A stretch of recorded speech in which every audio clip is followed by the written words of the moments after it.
বড় লোকের বিল্ডিং এর মধ্যে আগুন লাগলে দি এই হেলিকপ্টারে আগুন দেয়। আমরা কি এই জায়গার কিনে নাগরিক না? হ্যাঁ, সরকারের কাছে এটাই আবেদন, বিল্ডিং এ আগুন লাগলে বিল্ডিং এর মধ্যে হেলিকপ্টারে আগুন দেয়। কত জেলা সেন্টার লেক আছে, লেক তাই আগুন দিলে কি নিবে না জিনিসটা? আমার কোনো ক্ষতি হয় নাই ভাইয়া, কিন্তু অন্য মানুষের ক্ষতি হয়েছে।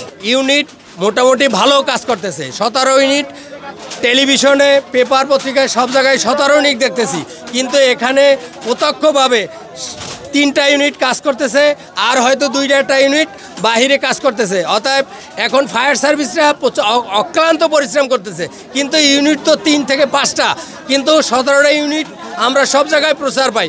অতএব আমি অনুরোধ করব প্রশাসনের কাছে, যাতে এই বস্তিবাসী সকল মানুষের সেবার জন্য এই পানির সার্ভিসটা দ্রুত হয় এবং এলাকার মানুষের সেবার জন্য ভালোভাবে যাতে এই আগুন নিয়ন্ত্রণের ব্যবস্থা হয়। পরবর্তীতেও জানি এই আগুন নিয়ন্ত্রণের জন্য সবাই সংঘবদ্ধ কমিটি তৈরি করে এই সার্ভিসটা সুন্দরভাবে সবাইকে প্রশিক্ষণ দেওয়া যায়। একমাত্র স্মার্ট সিটি বসুন্ধরা, আধুনিকতায় এক ধাপ এগিয়ে।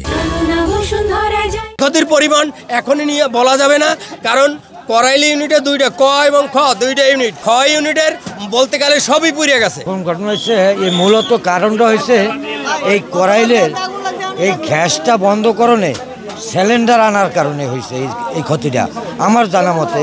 কেন এই করাইলে গ্যাস নাই, তাই মানুষের অনেক দুর্ভোগ। সেই জন্য আমরা অনেকবারে বলছি যে গ্যাসের লাইনটা সরকার আমাকে দিয়ে দিক, সেই জন্য আমরা এইগুলা করছি।